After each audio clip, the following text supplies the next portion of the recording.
El timbre sonó como un trueno en la quietud de la casa.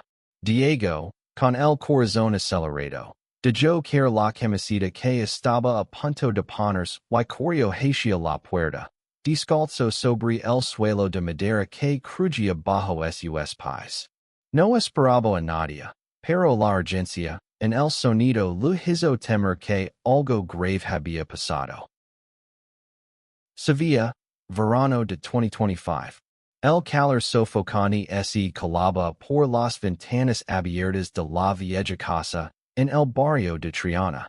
Diego, de 19 años, vivía con su padre, Antonio, un hombre viudo y reservado que trabajaba como restaurador de muebles antiguos. La relación entre ambos era tensa. Lina de silencios, que pesaban más que las palabras. Diego se sentía atrapado, no solo por las paredes de la casa, sino por las expectativas de un padre que no entendía su forma de ser, su sensibilidad, su necesidad de ser libre. Esa tarde, mientras Diego se cambiaba en su habitación, escuchó pasos pesados en el pasillo. Pensó que era su padre, pero la puerta se abrió de golpe y allí estaba Rafael, el mejor amigo de Antonio. Rafael, un hombre de unos 50 años, alto, con el rostro catido por el sol y una mirada que parecía atravesar todo lo que veía. Diego, en ropa interior, sintió un calor subrsol al rostro. Intentó cubrirse con la camiseta, pero Rafael no se mudó. Tranquilo, pequeño, dijo Rafael con una voz grave, casi burlona. Solo vine de dejar las herramientas a tu padre. No sabía que estabas así. Diego no respondió. Había algo en la forma en que Rafael lo miró, un destello en sus ojos que lo hizo estremecerse. No era miedo, pero tampoco era comodidad. Era algo que no podía nombrar. Rafael dejó las herramientas en el suelo y salió sin decir más. Pero esa breve interacción dejó a Diego con el corazón latiendo despacado, como si hubiera tocado un cable eléctrico. Esa noche, Diego no pudo dormir. La imagen de Rafael, su presencia imponente, seguía rondando su mente. No era la primera vez que lo veía. Rafael había sido parte de su vida desde niño, siempre apareciendo en la casa con su risa estruendosa y sus historias de viajes por Andalucía. Pero esta vez fue diferente. Había algo en su mirada, algo que despertó en Diego una mezcla de curiosidad y temor. ¿Qué significaba esa intensidad? ¿Por qué no podía sacarlo de su cabeza? Al día siguiente, Diego decidió salir a despejarse. Caminó por las calles de Triana hasta llegar al río Guadalquivir, donde el sol se reflejaba en el agua como un espejo roto. Allí, sentado en un banco bajo un naranjo, estaba Javier, un chico de 22 años al que había conocido en un taller de poesía en la universidad. Javier era todo lo que Diego no era. Seguro de sí mismo, con una calma que parecía desafiar al mundo. Escribía versos en un cuaderno, sus dedos manchados de tinta moviéndose con delicadeza. ¿Qué haces aquí solo? Preguntó Javier, levantando la vista con una sonrisa. Quiero mi casa, respondió Diego, medio en broma, medio en serios. Se sentaron juntos, hablando de todo y de nada. Javier le contó sobre su sueño de publicar un libro de poemas, sobre cómo había crecido en un pueblo pequeño donde ser abiertamente gay era un desafío diario. Diego lo escuchaba, fascinado. Nunca había hablado con alguien tan abierto sobre su identidad, alguien que parecía abrazar cada parte de sí mismo sin miedo. En cambio, Diego vivía escondiendo quién era. temiendo la reacción de su padre, de sus amigos, de todos. Tú también tienes algo que quieres decir, ¿verdad? Dijo Javier, mirándolo a los ojos. Diego sintió que el air se lo escapaba. Quería contar todo, la confusión, la soledad, la extraña sensación que Rafael había despertado en él. Pero las palabras se lo atiraron en la garganta. En cambio, solo sonrió y cambió de tema. Esa noche, de vuelta en casa, Diego encontró a su padre y a Rafael en el comedor, bebiendo vino y riendo como si el mundo fuera perfecto. Pero cuando Rafael lo miró, Diego sintió de nuevo esa corriente eléctrica. Había algo en él, algo que lo atraía y lo repelía al mismo tiempo. ¿Era solo su imaginación? ¿O había algo más? ¿Algo que Rafael ocultaba? Los días siguientes fueron una danza de emociones. Diego comenzó a pasar más tiempo con Javier, encontrando en él un refugio, un lugar donde podía ser él mismo. Una tarde, mientras caminaban por el parque de María Luisa, Javier tomó su mano. Fue un gesto pequeño, pero para Diego fue como si el mundo entero se detuviera.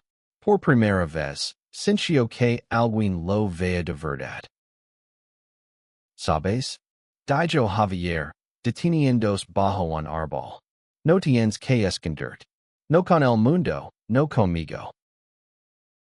Diego sintió lágrimas en los ojos, pero no de tristeza, sino de alivio. Sin embargo, esa felicidad duró poco.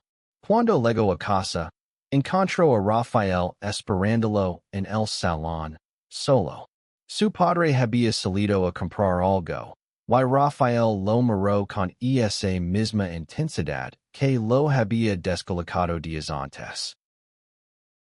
Diego, tenemos que hablar, dijo Rafael, su voz baja, casi un susurro. ¿De qué? Respondió Diego, sintiendo que el suelo temblaba bajo sus pies. Rafael se acercó, demasiado cerca.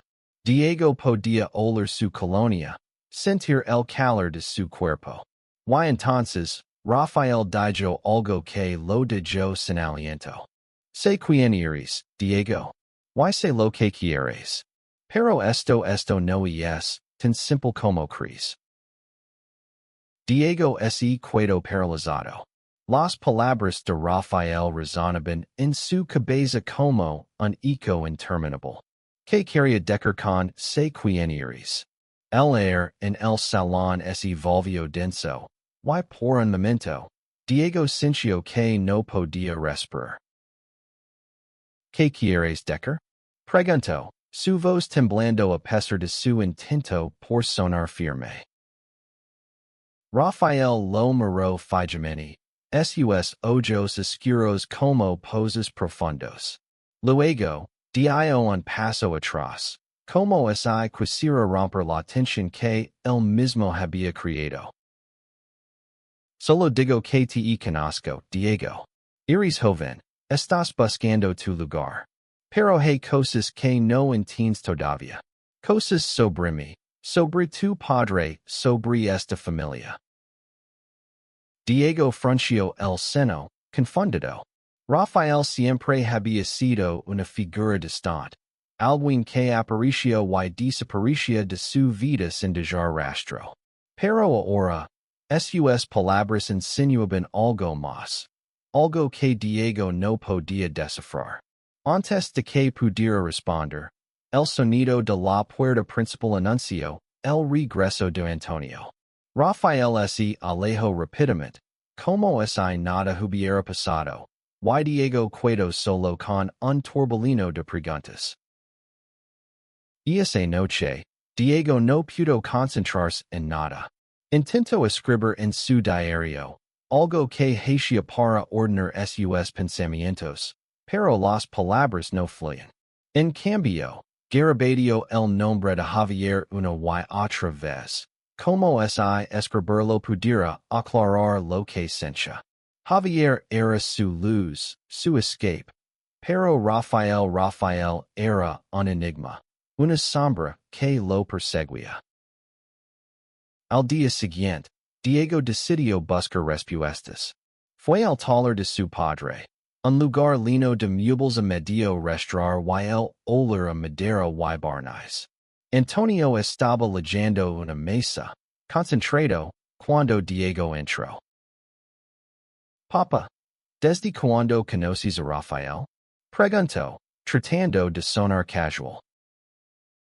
Antonio levantó la vista, sorprendido. Desde hace mucho, antes de que nacieras. ¿Por qué lo preguntas? Solo curiosidad, mintió Diego. Y es que siempre está por aquí, pero no sé mucho de él. Antonio se encogió de hombres. Y es un buen amigo. Ha pasado por mucho, pero siempre ha estado ahí cuando lo necesito. No hay mucho más que decir. Diego no insistió, pero las palabras de su padre no hicieron más que aumentar su intriga. Había algo en la forma en que Antonio hablaba de Rafael, una mezcla de lealtad y distancia, que no encajaba. Decidió que necesitaba hablar con Javier, alguien que pudiera ayudarlo a entender lo que estaba sintiendo. Esa tarde, Diego y Javier se encontraron en un pequeño café en el centro de Sevilla. Las mesas estaban llenas de estudiantes y artistas, y el aroma a café recién hecho llenaba el aire. Javier, con su cuaderno en la mano, escuchó atentamente mientras Diego le contaba lo que había pasado con Rafael. Suena como si estuviera tratando de decir algo sin decirlo directamente, dijo Javier, frunciendo el seno. Pero, Diego, ten cuidado. No sabes qué intentions tiene. ¿Crees que estoy imaginando cosas? Preguntó Diego, inseguro.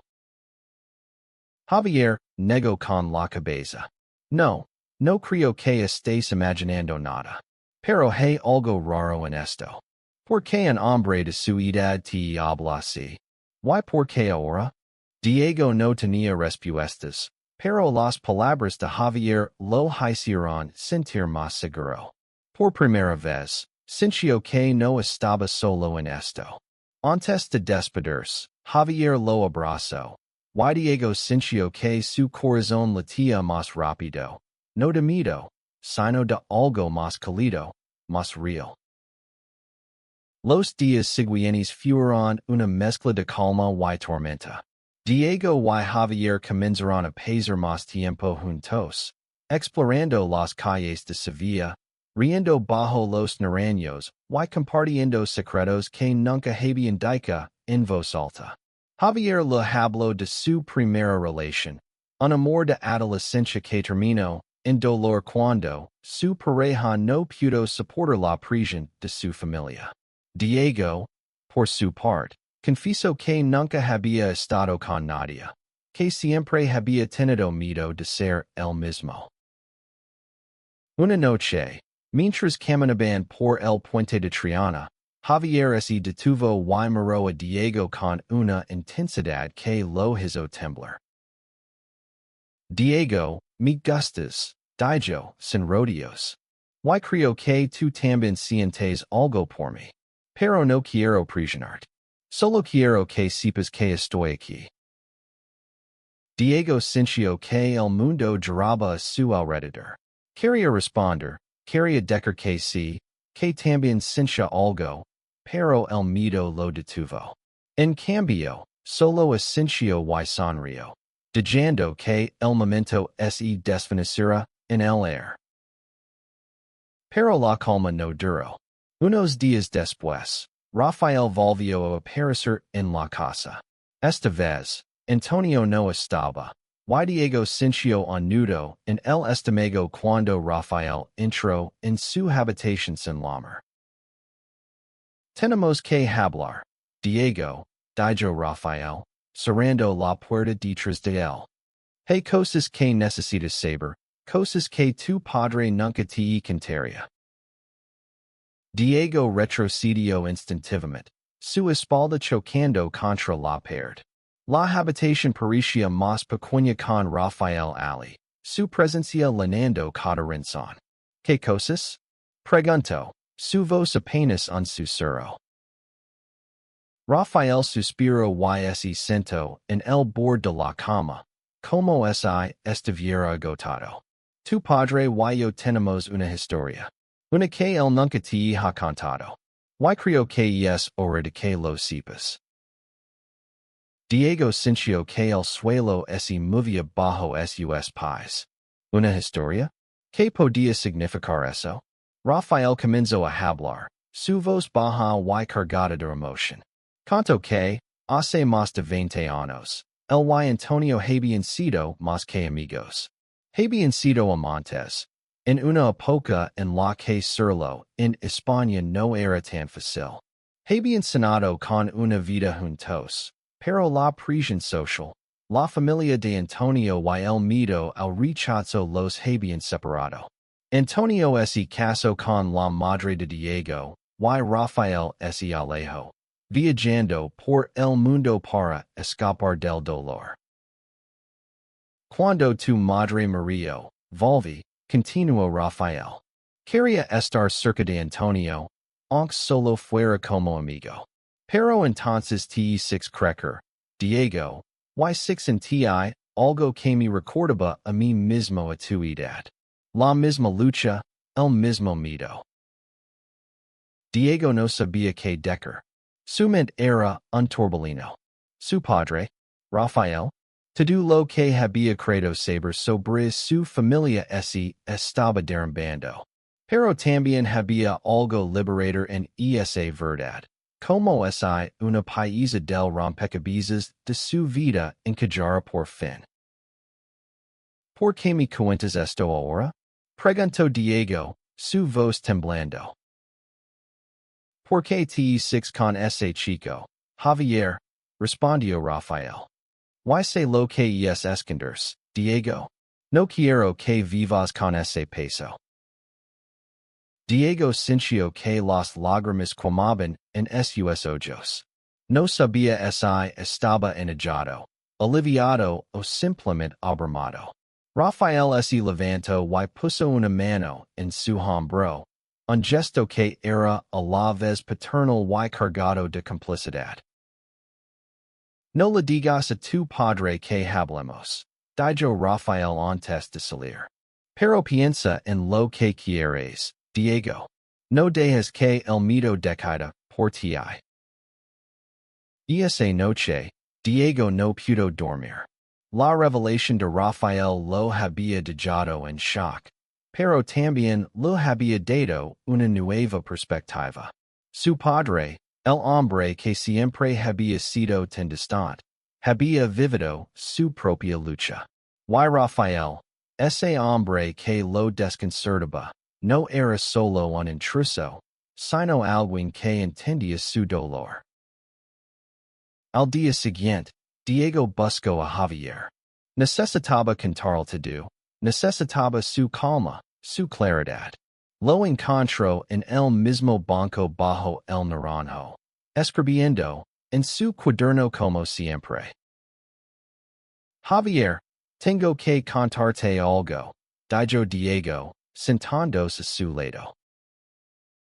Y entonces, por primera vez, Diego se abrió por completo. Lo habló de Rafael, de su padre, de la historia que había descubierto. Javier lo escuchó sin interrumpir, sus ojos llenos de impaciencia. Cuando Diego terminó, Javier tomó su mano y la apretó con fuerza. No estás solo, Diego dijo. Y no tienes que decidir todo ahora. Pero estoy aquí, y no voy a ir a ninguna parte. Por primera vez, Diego sintió que podía respirar. La verdad, aunque dolorosa, lo estaba liberando. Pero también sabía que no todo estaba resuelto. Su padre seguía siendo un misterio, Y Rafael era una puerta hacia un pasado, que Diego apenas comenzaba a entender. Los días siguientes fueron un torbellino de emociones para Diego. La revelación de Rafael lo había dejado tambaleandos, pero también lo había dado una nueva claridad. Por primera vez, sintió que podía entender a su padre, aunque fuera solo un poco. Pero también había miedo. ¿Cómo enfrentaría a Antonio? ¿Podría siquiera hablar de esto sin romper la frágil relación que tenían? Mientras tanto, su vínculo con Javier se fortalecía. Pasaban horas juntos, explorando Sevilla, compartiendo risas y sueños. Una tarde, en la plaza de España, Javier lo enseñó a Diego a bailar una sevillana, riendo mientras tropezaban con los pasos. Fue un momento de pura alegría, un respiro en medio de la tormenta que era su vida. Pero la sombra de Rafael seguía presente. Diego no podía evitar notar cómo Rafael aparecía en la casa con más frecuencia, siempre con una excusa. Herramientas, un recado, una botella de vino. Y cada vez que sus ojos se encontraban, Diego sentía esa misma corriente eléctrica, esa mezcla de atracción y desconfianza. Una noche, mientras Diego y Javier estaban sentados en el tejado de la casa de Javier, mirando las estrellas, Diego decidió contar todo lo que sentía. Habló de su miedo a decepcionar a su padre, de su confusión sobre Rafael, de su deseo de ser libre para amar a quien quisiera. Javier lo escuchó en silencio, y luego, con una suavidad que hizo que el corazón de Diego se detuviera, lo besó. Fue un beso breve, pero lleno de promesas. Diego sintió que el mundo entero se desvanecía, dejando solo ese momento, ese calor. Te quiero, Diego, susurró Javier. Y no importa lo que pase, voy a estar a tu lado. Diego no respondió con palabras, pero su sonrisa lo dijo todo. Por primera vez, sintió que podía ser él mismo, sin máscaras, sin miedo. Pero la felicidad no duró. Al día siguiente, Diego encontró a su padre en el taller, con una expresión más sombría de lo habitual. Antonio lo miró fijamente, como si pudiera ver a través de él. ¿Qué pasa entre tú y Rafael? Preguntó Antonio, su voz cortante. Diego sintió que el aire se lo escapaba. ¿Lo sabía? ¿Había visto algo? ¿O era solo su paranoia?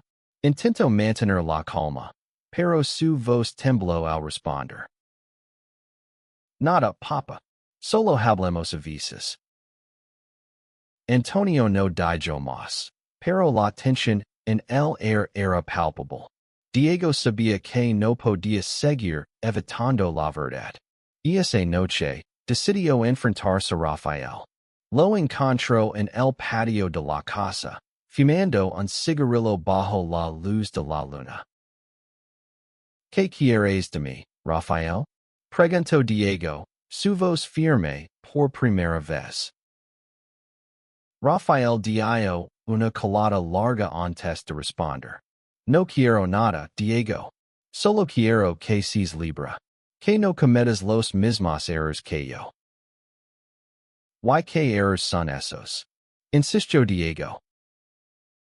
Rafael sonrió, una sonrisa triste.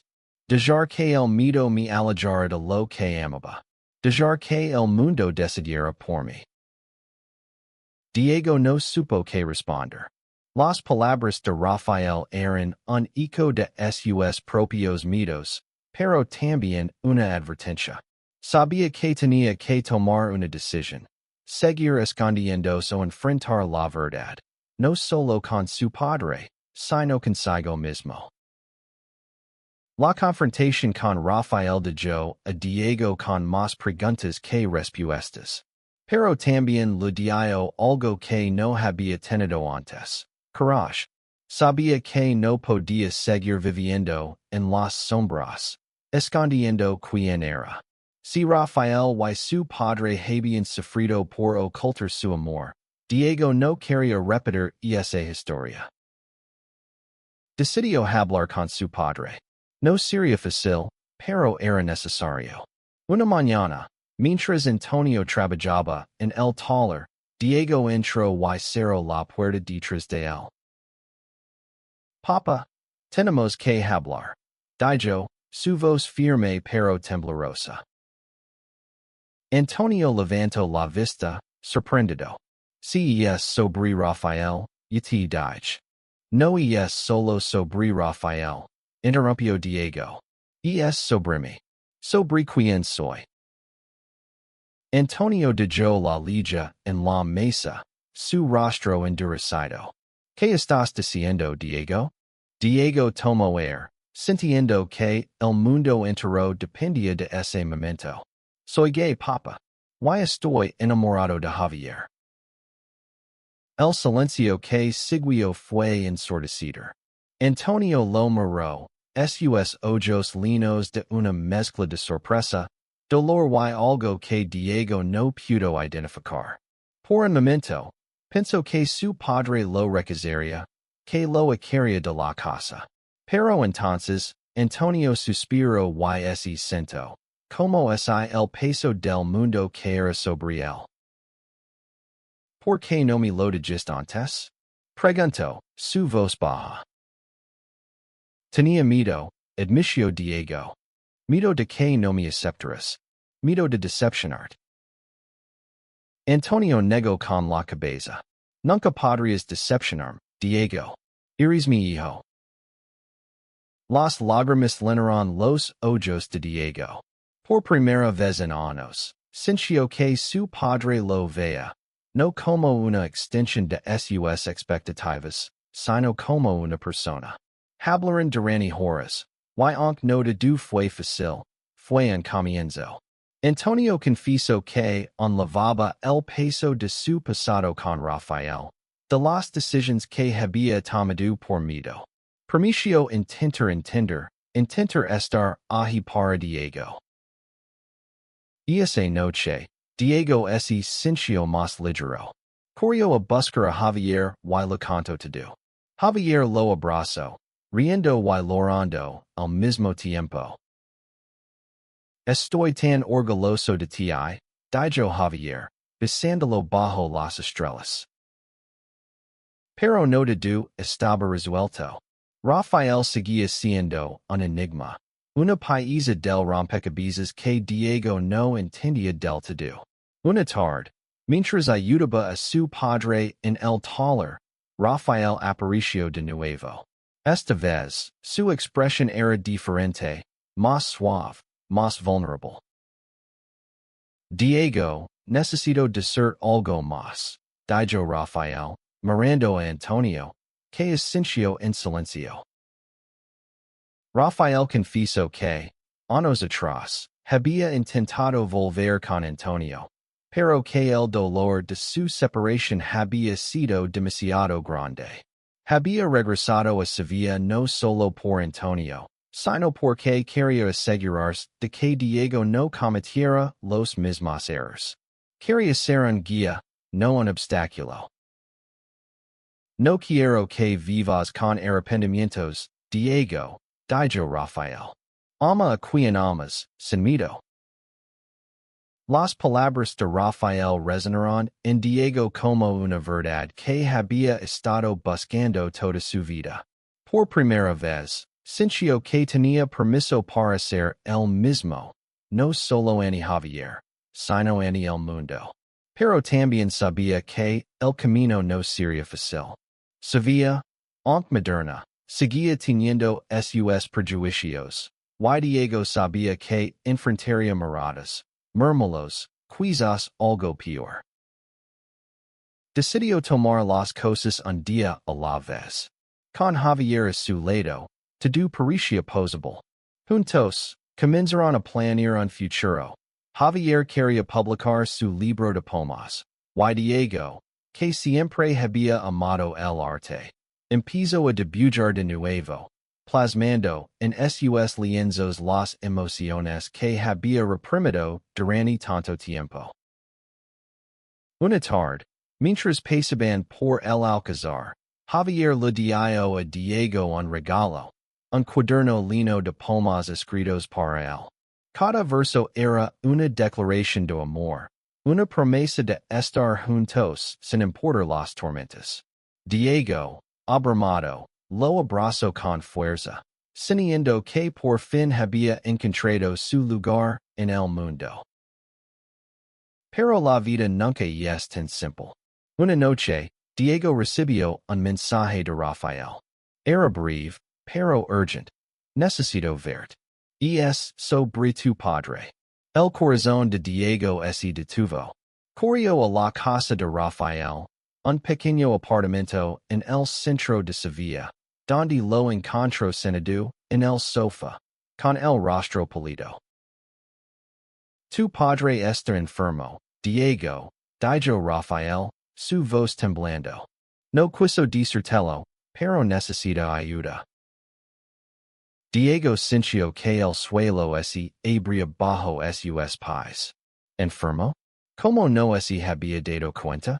Corrió a casa y encontró a Antonio en su habitación, más débil de lo que jamás lo había visto. Antonio confesó que había estado luchando contra una enfermedad desde hace meses, pero que no quería preocupar a Diego. No quería que cargaras con esto, dijo Antonio, su voz apenas audible. Diego sintió una mezcla de rabia y tristeza. ¿Cómo podía su padre ocultar algo así? Pero también entendió. Antonio había pasado su vida protegiéndolo, incluso a costa de sí mismo. Promeció estar a su lado, no solo como hijo, sino como alguien que ahora entendía el peso de los secretos. Los meses siguientes fueron una prueba de fuego. Diego y Javier se turnaban para cuidar a Antonio, mientras Rafael se convertía en un apoyo inesperado. A pesar de su pasado, Rafael y Antonio encontraron una forma de sanar, de ser amigos de nuevo, sin las sombras del pasado. El tiempo pasó, y con él, la vida de Diego cambió para siempre. Antonio, aunque débil, comenzó a mejorar con el tratamiento, y la relación entre padre y hijo se fortaleció como nunca antes. Diego aprendió a ver a su padre no solo como una figura de autoridad, sino como un hombre que había luchado, amado y perdido, igual que él. Javier y Diego se convirtieron en una pareja inseparable. Publicaron el libro de poemas de Javier, dedicándolo a Antonio y Rafael, dos hombres que, a su manera, les habían enseñado el valor de ser auténticos. Diego comenzó a exponer sus dibujos en galerías locales, y cada trazo era un reflejo de su viaje, de su amor, de su lucha. Una tarde, mientras Diego y Javier caminaban por el río Guadalquivir, Diego se detuvo y miró a Javier a los ojos. Gracias por no renderte conmigo, dijo, su voz llena de emoción. Javier sonrió, tomando su mano. Nunca lo haría. Somos más fuertes juntos. En el fondo, Diego sabía que la vida seguiría trayendo desafíos. Pero también sabía que, con Javier a su lado, con el apoyo de su padre y la guía de Rafael, podía enfrentarlos todos. La historia de su familia, con sus secretos y sus verdades, no era perfecta, pero era suya. Y en esa imperfección, encontró la libertad de ser quien realmente era. El sol se ponía sobre Sevilla, pintando el cielo de tonos naranjas y rosados. Diego y Javier caminaron de la mano, sin miedo, sin esconders. Y en ese momento, Diego supo que, sin importar lo que viniera, había encontrado su hogar. No en un lugar, sino en las personas que lo amaban por ser el mismo.